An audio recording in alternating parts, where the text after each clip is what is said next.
আমরা মেয়েরা এমন একটা রাজ্যে জন্ম নিয়েছি যেই রাজ্যে মেয়েদের কোনো সম্মান নেই। তো নারী আমরা যখন জন্মগ্রহণ করি বাবা মার মুখে প্রথমে হাসি ফোটে না, যেহেতু আমরা মেয়ে হয়ে জন্ম নিয়েছি। ছোটবেলা থেকে আস্তে আস্তে বড় হয়ে ওঠা, কর্মস্থান যে জায়গাটা আমরা নির্ধারিত করি, ওদের আশেপাশে এত নানান ধরনের লোক থাকে যাদের চোখ শকুনের চোখের থেকেও বেশি বিষাক্ত।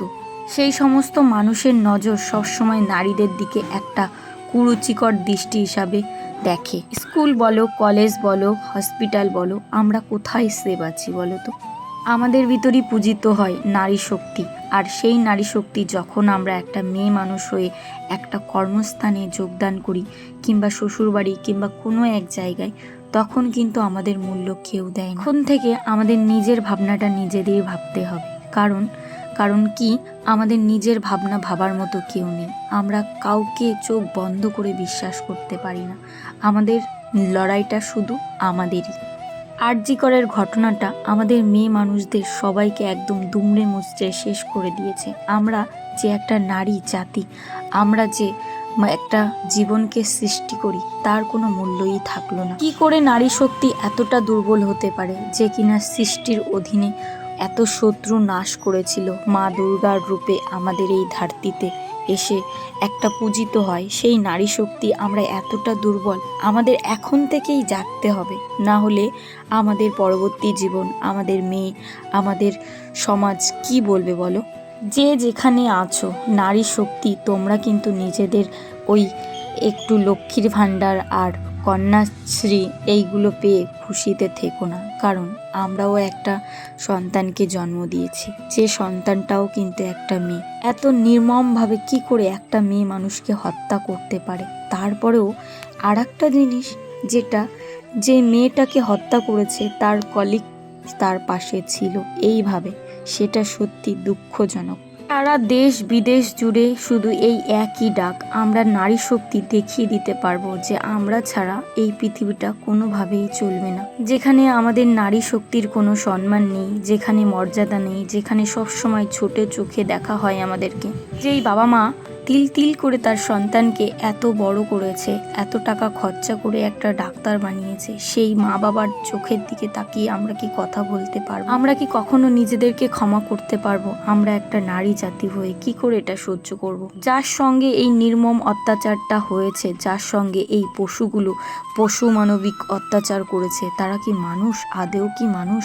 ধিক্কার জানাই এমন সমাজকে। এমন সমাজ থাকার থেকে না থাকা ভালো। যখনই প্রাণ সৃষ্টি হয়েছিল তখনও কিন্তু এত অমানবিক অত্যাচার হতো না। সবার প্রতি সবার একটা সৌজন্যবোধ, একটা মানসিকতা ছিল। এখন আমরা এত ডিজিটাল যুগ এসেও কিভাবে এতটা অত্যাচার, কিছু টাকার জন্য এইভাবে মানুষের সঙ্গে খারাপ ব্যবহার করতে পারি?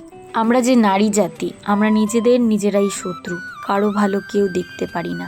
আর দেখো আজকে কত বড় একটা ঘটনা ঘটে গেল চোখের সামনে, এটা মানা যায় না। কদিন থেকে সোশ্যাল মিডিয়া খুলতেই পারছি না। এরকম দেখে সত্যি একটা মেয়ের প্রতি এমন অমানবিক অত্যাচার আর সহ্য করা যাচ্ছিল না। দেশ বিদেশ জুড়ে আমাদের শুধু একটাই চাওয়া, অভয়াকাণ্ডে যেন ন্যায্য বিচার পাই। উই ওয়ান্ট জাস্টিস, জাস্ট এইটুকুনি বলতে চাই। আমরা কোথাও সেভ নেই। আমরা শ্বশুরবাড়িতে থাকি, আর কর্মস্থানে থাকি, আর স্কুলে থাকি, আর কলেজেই বা থাকি, আমরা কি কোথাও সেভ আছি? আমাদের আশেপাশে নরপিশাচের মতো কিছু মানুষ আমাদের দিকে যে কুরুচিকর দৃষ্টি দিয়ে তাকায়, সেটা আমরা কোনো মতেই সহ্য করতে পারি না। জানি না, আমরা এই আশা নিয়ে মিছিলটা করছি যাতে এই নির্ভয়া কাণ্ডে আমরা যেন জয়ী হতে পারি, এর ন্যায্য বিচার যেন পাই। দেখি কি করে আমাদের সরকার।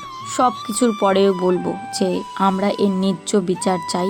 তোমরা সবাই পাশে থেকো। একটা মেয়ে মানুষ ছাড়া যেমন একটা পরিবার সম্পূর্ণ হয় না, তেমন একটা পৃথিবীতে একটা মেয়ে মানুষের কতটা মূল্য, তারা এই মূল্যটা দিতে শেখো।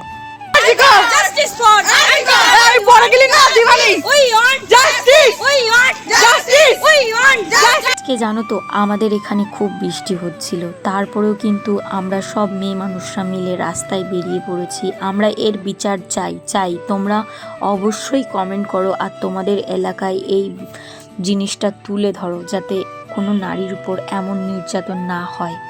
যারা দোষী তাদেরকে যেন আমরা সামনে তুলে ধরতে পারি, তাদের সামনে তুলে ধরে যেন আমরা তাদের মৃত্যু দেখতে পারি।